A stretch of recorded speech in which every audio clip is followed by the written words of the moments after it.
Good morning आप सभी को। उम्मीद करते हैं आप सब अच्छे होंगे, स्वस्थ होंगे, अपने पढ़ाई में मस्त होंगे। ईएमआरएस की वैकेंसी आ चुकी है और जिसको लेके आप लोग बहुत कंफ्यूजन में हो, तरह तरह की बातें सामने आ रही है और कुछ चीज़ों को लेके आप लोग बहुत ज़्यादा सोच रहे हो और परेशान हो। तो आज हम उन्हीं चीज़ों पे डिस्कस करेंगे और आपके एक एक पॉइंट को हम क्लियर करेंगे, बिल्कुल आपको एकदम करेक्ट तरीके से बताएंगे। तो पहले देखिए, जो पहली जो यहाँ पे बात सामने आ रही है कि इसका एग्जाम जो है दो फेज में होगा, एक टीयर 1 होगा, एक टीयर 2 होगा। टीयर 1 तो आप लोग जानते ही हैं, टीयर 1 एग्जाम आप लोग देते आ रहे हैं और देखे भी हैं कि उसका पैटर्न क्या होता है, सवाल कैसे पूछे जाते हैं और फिर कैसे उसी के आधार में फिर आपका सिलेक्शन होता है। इस बार क्या है कि इस बार थोड़ा सा चेंज किया गया है। चेंज ये किया गया है कि टीयर 2 लाया गया है और टीयर 2 लाने का जो सबसे बड़ा जो कारण ये था, यही था कि एक ट्रांसपेरेंसी के लिए लाया गया है। क्योंकि जो टीयर 1 वाला एग्जाम हुआ था ईएमआरएस में, उसमें कैंडिडेट, बहुत सारे कैंडिडेट उपेक्षाओं का शिकार हुए, बहुत सारी बातें सामने आई। कुछ को डॉक्यूमेंट वेरिफिकेशन के नाम पे बाहर किया गया, कुछ को जो है विषय से संबंधित विवाद के कारण बाहर किया गया और कुछ और भी कारण थे जो कि सामने आ रहे थे कि पहले से सेटिंग थी या जिसको चाह रहे थे वहां पे उसका हुआ सिलेक्शन। मतलब तरह तरह की कई तरह की बातें थी। तो जिसको देखते हुए इस बार विभाग ने यहाँ पे जो बनाया है टीयर 2 का, वो गलत भी नहीं है, एक तरह से सही भी है और हम इसकी एक पूरी रणनीति बताएंगे कि कैसे आप टीयर 2 को क्रैक कर लोगे आसानी से। पहले ये समझो कि टीयर 1 में क्या था। तो टीयर 1 में 5 पार्ट थे, 5 नहीं सॉरी, एक 6 पार्ट भी था। 6 पार्ट थे जिसमें से जो छठवां वाला पार्ट था वो आपकी भाषा का था, लैंग्वेज का था, जिसको हम काउंट नहीं करते हैं। मतलब हम क्या, मतलब वहां पे ईएमआरएस इसको काउंट नहीं करता है। पार्ट 1 जो है आपका जीके का होता है, पार्ट 2 रीजनिंग का होता है, पार्ट 3 नॉलेज ऑफ आईसीटी का होता है, आपका पार्ट 4 जो है वो टीचिंग एप्टीट्यूड का होता है और जो आपका पार्ट 5 होता है वो डोमेन नॉलेज से होता है। तो इस तरह से आप इन सारे पार्ट को अगर देखेंगे तो जीके 10 नंबर का, रीजनिंग 15 नंबर का, आईसीटी 15 नंबर का, टीचिंग एप्टीट्यूड 30 नंबर का, डोमेन नॉलेज 30 नंबर का और लैंग्वेज जो भाषा है वो 20 नंबर का। ये मैं पीजीटी का बता रहा हूँ, टीजीटी का भी यही सेम है, बस यहाँ पे लैंग्वेज जो है टीजीटी का 30 नंबर का हो जाता है। तो इसको जो ओवरऑल यहाँ पे देखेंगे ये 100 नंबर का है। कितने का है? 100 नंबर का है। ये एक्सक्लूडेड रहता है, भाषा को हम काउंट नहीं करते हैं, ये हमारे काउंट नहीं करता है। बस ये आपका एक तरह का एलिजिबिलिटी वाला होता है, पात्रता का होता है। आपका वहां पे देखा जाता है कि लैंग्वेज मतलब आपको आ रही है कि नहीं आ रही है। तो ये 100 नंबर का ये आपका पार्ट 1 हो गया। तो पार्ट 1 आप इसी तरीके से एग्जाम देते आए हैं, इसके बारे में आपको डिटेल हम नहीं बताएंगे, आप जानते हैं। आप अपने हिसाब से इसको देख लीजिएगा, इसका डिटेल सिलेबस भी वेबसाइट पे पड़ा हुआ है, इसको निकाल लीजिएगा, पढ़ लीजिएगा। अब चलिए मान लीजिए किसी का पार्ट 1 क्लियर हो गया, तो सर अब ये पार्ट 2 क्या है? पार्ट 2 में बहुत ज्यादा दिक्कत आ रही है। सर पार्ट 2 होगा, अब टीयर 2 होगा, डिस्क्रिप्टिव कैसे लिखेंगे, कैसे एग्जाम क्रैक करेंगे, कैसे हमारा सिलेक्शन होगा? तो इसमें भैया घबराने की बात नहीं है। डिस्क्रिप्टिव जो है आपका और आसान है एक तरह से। यहाँ पे वो आपकी इफिशिएंसी को चेक करेंगे, आपकी स्किल को चेक करेंगे और फिर देन आपकी फाइनल मेरिट बनेगी और आपका सिलेक्शन हो जाएगा। डिस्क्रिप्टिव में अगर हम ध्यान, टीयर 2 में अगर हम ध्यान से देखेंगे, ऑब्जेक्टिव इसमें 40 नंबर का होगा।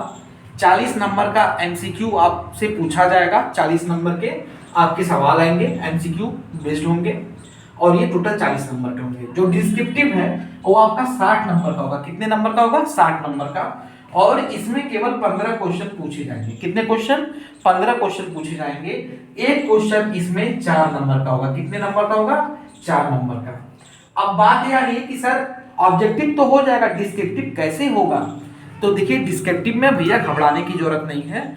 जिन लोगों ने बीटीसी या बीएड कर रखा है या जिन्होंने एग्जाम दिया है बीएड या बीटीसी का, उन्होंने देखा होगा कि कई तरह के क्वेश्चन आते हैं। एक आते हैं 200 वर्ड में भी आते हैं लिखने के लिए, एक अति लघु उत्तरी आते हैं, एक लघु उत्तरी आते हैं, एक आपके विस्तृत उत्तरी आते हैं ना। तो एकदम समझ लीजिए कि एकदम हूबहू वही चीजें आपको दिखाई देंगी। एक क्वेश्चन 4 नंबर का होगा और इसमें शब्द की लिमिट होगी। शब्द की लिमिट जो है मेरे हिसाब से मैक्सिमम 125 वर्ड से आप ज्यादा नहीं लिखेंगे एक क्वेश्चन पे। मतलब जो एक क्वेश्चन होगा 4 नंबर का, उसके लिए जो शब्द लिमिट होगी 125 होगी। 125 से आपको ज्यादा नहीं लिखना है। 125 के अंदर आप चाहे 20 शब्द का लिखिए, चाहे 50 शब्द का लिखिए, आपको लिखना है और उसका आंसर देना है। ऐसे इस तरह से 15 क्वेश्चन होंगे। और ये जो क्वेश्चन होंगे ये आपके सिलेबस से ही पूछे जाएंगे बेटा। ऐसा नहीं कि बहुत हार्ड एंड टफ बनाया जाएगा या ऐसा बनाया जाएगा जिसका आप आंसर ना दे पाओ। तो जो एनसीईआरटी की बुक आप पढ़ रहे हो ना, उसी एनसीईआरटी की बुक से ही वो क्वेश्चन पूछे जाएंगे।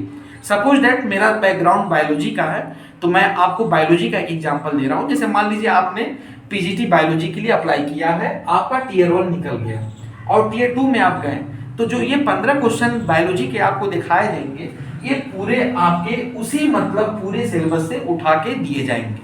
जैसे वो ये भी पूछ सकते हैं, सेल की संरचना बनाते हुए इसके समस्त कंपोनेंट के बारे में संक्षेप में बताइए। ठीक है, एक क्वेश्चन नहीं बना सकते हैं कि मान लीजिए कि किसी फाइलम को ले लें, फाइलम आर्थ्रोपोडा के जनरल कैरेक्टर्स को बताइए। मान लीजिए एक क्वेश्चन आपको पूछ लेंगे कि ओवेलिया के जनन तंत्र का जो है विस्तृत यहाँ पे संक्षेप में इसको बताइए। ठीक है, रिप्रोडक्टिव सिस्टम ऑफ ओवेलिया के बारे में बताइए, या पैरामीशियम के कैरेक्टर्स को बताइए। तो इस तरह से वो मतलब आपके सिलेबस से 15 क्वेश्चन को निकालेंगे, और वो जो 15 क्वेश्चन होंगे वो आपके हर एक चैप्टर से ही वो निकालते हुए जाएंगे। जैसे जो आपकी यूनिट होगी या जो चैप्टर होगा वहां से आप वो निकालेंगे क्वेश्चन और वो पूछेंगे। तो हार्ड एंड टफ नहीं आने वाला है, ये आपका इजी होगा, समझे।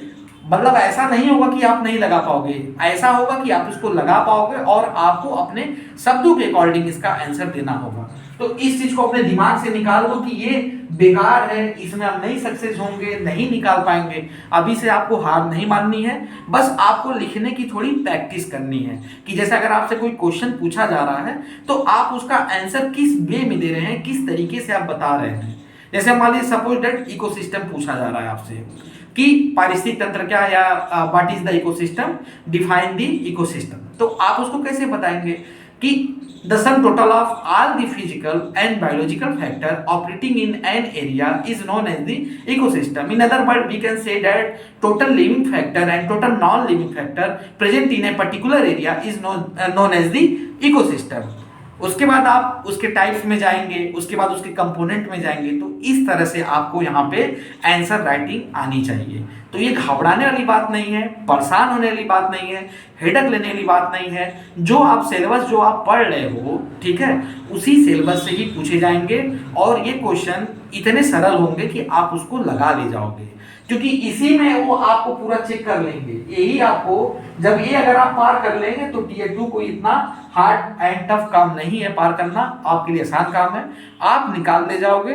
आपको बिलीव नहीं है लेकिन मुझे बिलीव है कि आप निकाल ले जाओगे। तो ये है कि इसको आप अभी छोड़ दो, ज्यादा इस पे दिमाग लगाने की आवश्यकता नहीं है। आपको यही करना है कि पहले टीयर 1 को अच्छे तरीके से तैयार करना है, एक एक पॉइंट्स को कवर करना है, कुछ भी चीजों को नहीं छोड़ना है। प्रीवियस ईयर के जितने एमसीक्यू हैं उनको लगा डालना है, चाहे वो केबीएस के हो, चाहे एनबीएस के हो, चाहे ईएमआरएस के हो, चाहे DSSS के हो, उनको लगाना है। और इस बार पूरी दावेदारी के साथ अपनी एक सीट निकालनी है। घबराना बिल्कुल भी नहीं है कि टीयर 2 हो रहा है, टीयर 2 के नाम पे घबराना नहीं है। मुझे मालूम है आंसर राइटिंग आप करके आए हो, बीएड में भी आप लिखे हो, इसको लिख ले जाओगे, इतना ये हार्ड एंड टफ नहीं है। मैंने आपको बता दिया कि 125 शब्द के अंतर्गत देना है, उससे ज्यादा नहीं होना है। 20 शब्द भी दे सकते हैं, 50 शब्द भी दे सकते हैं, बस आपको आंसर राइटिंग करना है। आंसर है कि एथेंटिक हो, टू दी पॉइंट हो। तो इन चीजों को जानिए। तो अब ये क्लियर है। अब थोड़ा सा चलते हैं एलिजिबिलिटी वाले पे। कुछ बच्चे सवाल कर रहे थे कि एलिजिबिलिटी को लेके सर इशू है। तो देखो बेटा, एलिजिबिलिटी का जो क्राइटेरिया है, अगर हम बात करें टीजीटी का अगर हम बात करें तो टीजीटी में एलिजिबिलिटी भी 50% जो है इन्होंने रखी है। 50% जो है टीजीटी में एलिजिबिलिटी रखी है। अब 50% में जो है, एक चीज मैं आपको क्लियर कर दूं, ये जो 50% एलिजिबिलिटी की बात हो रही है, इसमें जैसे मान लीजिए कि आप टीजीटी साइंस के लिए अप्लाई कर रहे हैं और लास्ट ईयर मान लीजिए आपका केमिस्ट्री और बॉटनी है, तो केमिस्ट्री और बॉटनी में, केमिस्ट्री प्लस बॉटनी में आपका 50% मार्क्स होना चाहिए। ठीक है, जो मतलब जो रूल हमने केबी में बताया था वही रूल यहां पर भी लग रहा है। और टोटल भी जो है, टोटल भी ग्रेजुएशन में 50% मार्क्स होना चाहिए। मतलब दोनों ही केस में हमको 50% मार्क्स चाहिए, हमारे सब्जेक्ट में भी और ओवरऑल में भी हमको 50% मार्क्स चाहिए। अदरवाइज जैसे मान लीजिए टीजीटी में आपके 50% मार्क्स नहीं हो रहे हैं किसी सब्जेक्ट में, चाहे ओवरऑल नहीं हो रहे हैं, तो इसमें एक चीज बढ़िया रिलैक्सेशन दिया गया है टीजीटी वालों के लिए कि तब आपका पीजीटी में होना चाहिए, पीजीटी में 50% आपका होना चाहिए। ठीक है, तो ये आपके लिए यहाँ पे एक प्लस पॉइंट है, एक जीवनदान है कि अगर आप टीजीटी में अगर आपके 50% नहीं है और पीजीटी अगर आपने किया है तो पीजीटी का ओवरऑल अगर 50% है तो आप टीजीटी के लिए एलिजिबल हैं, आपको कोई हटा नहीं सकता है। ठीक है, एक क्लियर हो गई। पीजीटी के लिए भी इन्होंने यही रूल लगाया है कि आपका जो है 50% मार्क्स होना चाहिए एग्रीगेट और ओवरऑल, मतलब सब्जेक्ट कंसर्न में भी 50% और ओवरऑल भी आपका 50% होना चाहिए। तो एक तरह से जो मैंने बात बोली थी वो चीजें आई। बाकी पेपर की बात बता दें तो पेपर आपका जो है ओएमआर पे होगा, पेन पेपर मोड पे होगा। और एग्जाम की अगर हम बात बता दें तो एग्जाम आपके मान के चलिए ये जो जितने सारे एग्जाम हैं ये सब आपके जनवरी 2026 तक कंडक्ट कराए जाएंगे। तो अभी आपके पास बढ़िया मौका है, सितंबर का लास्ट चल रहा है और सितंबर का लास्ट चल रहा है, अक्टूबर है, नवंबर है, दिसंबर है, 3 महीने आपके पास हैं हार्डली। तो बढ़िया से प्रिपरेशन कीजिए, तैयारी कीजिए और कोशिश कीजिए कि टीयर 1 के एग्जाम को जल्द से जल्द निकाल लें। टीयर 1 जब एग्जाम का रिजल्ट आ जाएगा तो टीयर 2 उसके 40 से 45 दिन में करा दिया जाएगा, उसमें लंबा टाइम नहीं लेंगे। और टीयर 2 के लिए बिल्कुल बेटा घबराना नहीं है, हम एक रणनीति वाली वीडियो लेके आएंगे और आपको आंसर राइटिंग करके दिखाएंगे कि कैसे मैं 125 शब्द का आंसर दे रहा हूं और उस 3 घंटे में कैसे उन चीजों को जो है मैं समायोजित कर रहा हूं, मैं वो आपको दिखाऊंगा और मैं करके बताऊंगा।